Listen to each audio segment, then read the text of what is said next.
For your pajama shorts, you're going to have to use a serger. The type of sergers that we have access to are actually industrial sergers. They're just bigger, stronger machines. They work just like domestic sergers. But what does a serger do? A serger uses 4 different cones of thread to finish the raw edges of fabric.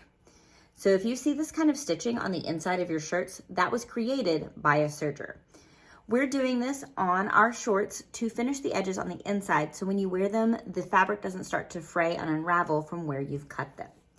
So this video is an overview of how to use the serger. We're gonna have a separate video on how to actually serge the pieces of your pajama shorts.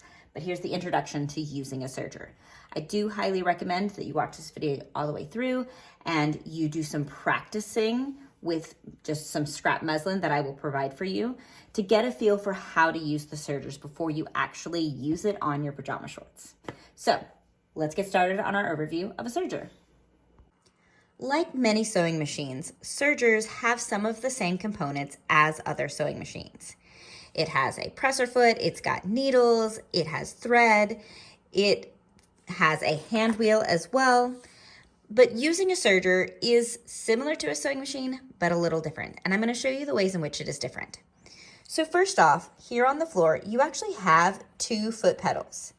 This large flat one is the one that controls the speed. The machine is off currently, so it's not doing anything when I push the pedal. There's a second pedal on this side connected to a chain. When I push this, that actually lifts the presser foot up. So there's not a lever on the side to make the presser foot go up. You have to use the pedal on the floor to lift it. On the side here, there is an on-off switch button.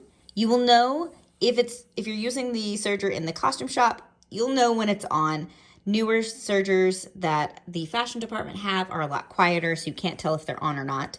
So I'm gonna kick this on, and you can hear the engine running. I'm gonna go ahead and turn it off for the moment as we show you all these other features. When you turn the machine off, you can hear on mine, it's still got a little power in it.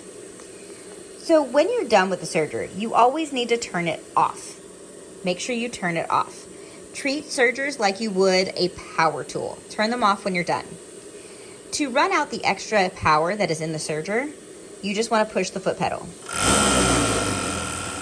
until it stops on its own. So now the engine is completely out of power. When you start serging, it does go pretty fast. It does not have a speed control like the sewing machines you're used to using. But I have found that if I put my foot higher up on the foot pedal so that the ball of my foot is near the top, I have better control over how much pressure goes into this foot pedal. Because remember, it's just like a car. If you push hard all the way down, you're going to accelerate as fast as it can go. If you push it just gently, it will go slowly. So that's the first trick for working with the serger. The next thing that I want to show you is right here. So sergers use a double needle. Let me get this where we can see our needles.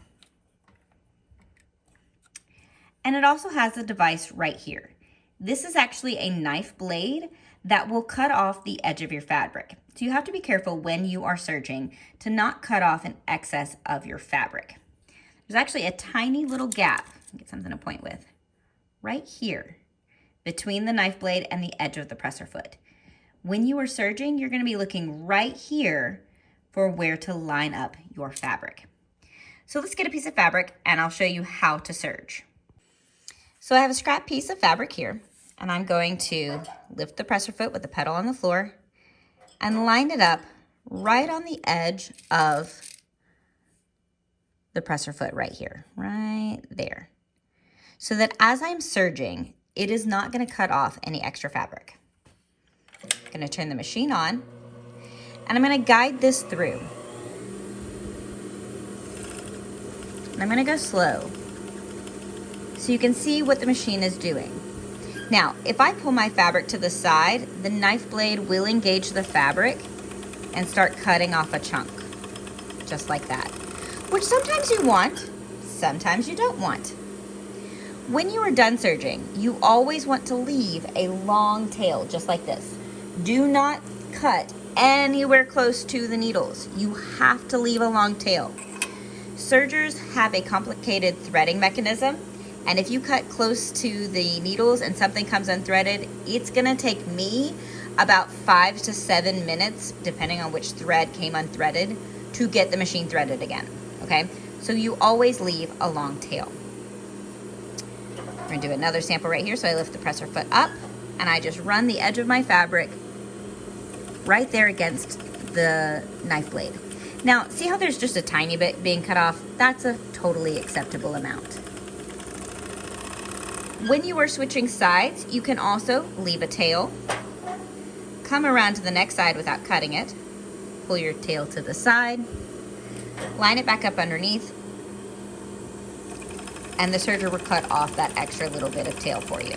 It leaves a loop at the end like this, but that's fine. So, once you have practiced serging straight edges on a scrap piece of fabric, you will want to practice sewing curves. So I'm going to draw a line on this fabric so I can show you how to do the curves. You get a chance to practice it before you sew the curve on your shorts project. So I have cut a curve into my scrap fabric, and we're going to serge this. Start off by lifting my presser foot, getting my fabric all the way underneath, and then go slowly. It's just like sewing a curve on a regular sewing machine. You want to be very slow and careful. And you may have to kind of pull the fabric over like it looks like the knife's going to cut it off, but you have to control it. Nice and slow. If you are careful, you can kind of straighten out the curve as long as you don't pull too much, and the fabric can kind of bunch up on this side a little. As long as the fabric going under the presser foot stays flat, you're fine. So there's one type of curve. So let's sew another type of curve. We're going to sew the other half, which has this outward curve. Line it up underneath. And remember, you're always watching right here. Don't necessarily look ahead as you're sewing. You're watching here and controlling the fabric that lines up with this edge right here. So as I'm going around this corner, I'm kind of cutting off the edge a little bit. We can also do the similar technique that we do for turning a corner. If your needles are down, you can kind of lift the presser foot up to let this fabric flatten out. But only do that if your needle is in the fabric.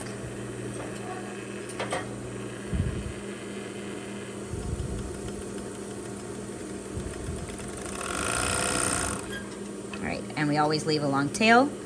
When we're done serging, we turn the machine off by turning off the off button, and you push the foot pedal below to run out the rest of the power. And I'm just gonna push it all the way down so you can get a feel for how fast this machine can go.